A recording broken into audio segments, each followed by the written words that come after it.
Voice, आज की आवाज। मतदाताओं में मतदान के प्रति जागरूकता लाने को लेकर लगातार प्रयास किए जा रहे हैं। हर चुनाव के पहले मतदाताओं को जागरूक करने के लिए इस तरह के अभियान चलाए जाते हैं। इसी कड़ी में लोकसभा चुनाव के पहले मतदाताओं को मतदान के लिए जागरूक करने के लिए जागरूकता अभियान फिर से शुरू हो गए हैं, जहां पर मतदाता प्रतिशत बढ़ाने को लेकर जोर दिया जा रहा है। पिछली बार विधानसभा चुनाव में मतदाता का जो प्रतिशत था वह बढ़ा था और उसी को देखते हुए लोकसभा चुनाव में भी यह प्रतिशत और भी बढ़ाने के प्रयास किए जा रहे हैं। इसी के चलते आज स्मार्ट सिटी के सीईओ दिव्यांग सिंह ने रहवासी संगठनों के साथ में एक बैठक की, जिसमें किसी भी प्रकार से मतदाता को और जागरूक किया जा सकता है, इसको लेकर सभी से चर्चा की गई, जिसमें रहवासी संगठन ने अपने अपने क्षेत्र में होने वाली परेशानियों के साथ ही नए नवाचारों को लेकर सुझाव भी दिए हैं। लोकतंत्र में अपनी पूर्ण आस्था रखते हुए कि हम अपने देश की लोकतांत्रिक परंपराओं की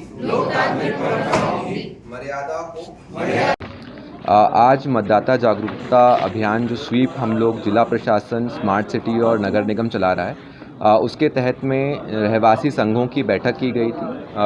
काफ़ी बड़ी संख्या में रहवासी संघों के द्वारा इसमें जो है शिरकत की गई और उन सभी को ये बताया गया कि आगामी लोकसभा चुनाव में जो 13 मई को होने जा रहे हैं इंदौर में, उसमें बढ़ चढ़ के हिस्सा लें और मतदाता जागरूकता में अपना सहयोग दें। पिछली बार भी जब हमने स्वीप प्रोग्राम चलाया था तो बहुत ही अच्छी तरीके से और बहुत ही इनोवेटिव तरीके से सभी रहवासी संघ ने हमारी मदद करी थी। कई अलग कंपटीशन रखना, कई अलग तरीके से मतदाताओं को जागरूक करना, जिस दिन मतदान होता है उस दिन मतदाता गणों को सहयोग करना, उनको फैसिलिटेट करना, ये काम RWS के बहुत अच्छे से किया था। तो उनकी सराहना भी की गई और उनसे अपेक्षा की गई कि आगे आने वाले लोकसभा चुनाव में भी वो काफ़ी बढ़ चढ़ के हिस्सा लेंगे और सबको जागरूक करेंगे। सर, बहुत सारे जो फीडबैक है वो आए हैं जो रहवासी संघ की तरफ से, कुछ परेशानियां भी बताई हैं उन्होंने। क्या क्या फीडबैक आए और क्या परेशानियां बताई? कुछ फीडबैक ज़रूर पिछली बार के चुनाव से आए हैं। उनका ये कहना था कि क्योंकि ज़्यादा जनसंख्या घनत्व का इलाका है तो एक ही बिल्डिंग में बहुत सारे मतदान केंद्र बन जाते हैं। उसमें जो मतदाता आते हैं वो काफ़ी कन्फ्यूजन की स्थिति में रहते हैं कि किस केंद्र में उनको जाना है, तो एक वहाँ पे कोई हेल्पिंग हैंड उनको हो जाएगा तो ईजी रहेगा। उसी को मद्देनज़र रखते हुए हम लोग एक मार्गदर्शन ऐप भी बनाने जा रहे हैं, जिसमें सारी मतदान केंद्रों की जानकारी रहेगी। कोई भी मतदाता उसमें जाके अपने मतदान केंद्र की जानकारी, BLO की जानकारी, ARO की जानकारी, वहाँ पे जो शासकीय सेवक पदस्थ हैं उनकी जानकारी ले पाएगा। और कोशिश ये भी की जा रही है कि एक वॉलंटियर जो हैं हम लोग अपनी तरफ से प्रोवाइड करें, जो कि कुछ मतदान केंद्रों पे रहेंगे। जैसे पिछली बार जो आदर्श मतदान केंद्र थे उनकी संख्या उनमें रखे गए थे, वैसे ही बाकी मतदान केंद्रों में भी ऐसे वॉलंटियर रखे जाएं जो उनको गाइड कर सकें और चीज़ों के बारे में बताएं। सर, इस बार भी क्या नवाचार किया जाएगा पिछली बार की तरह मतदान केंद्रों पर? हाँ, इस बार भी किया जा रहा है। आइडियल जो मतदान केंद्र हैं, जो आदर्श मतदान केंद्र हैं, वो भी इस बार बनाए जाएंगे।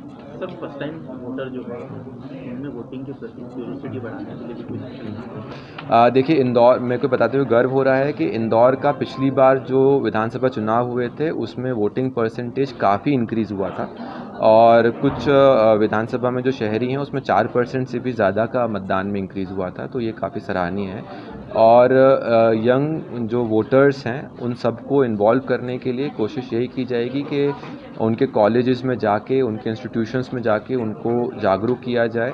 कोचिंग इंस्टीट्यूशन से बात हो रही है ताकि वो भी इसके अंदर इन्वॉल्व रहें। जो बाकी एसोसिएशंस हैं, जैसे पिछली बार भी जो ईटरी एसोसिएशंस थे, जो होटल एसोसिएशंस थे, उनसे भी बात हुई थी। उन्होंने भी एक तरीके के कूपन या फिर जो भी मतदान करके आता था उनको किसी तरीके का एक पॉजिटिव सप्लीमेंट देने की बात कही थी।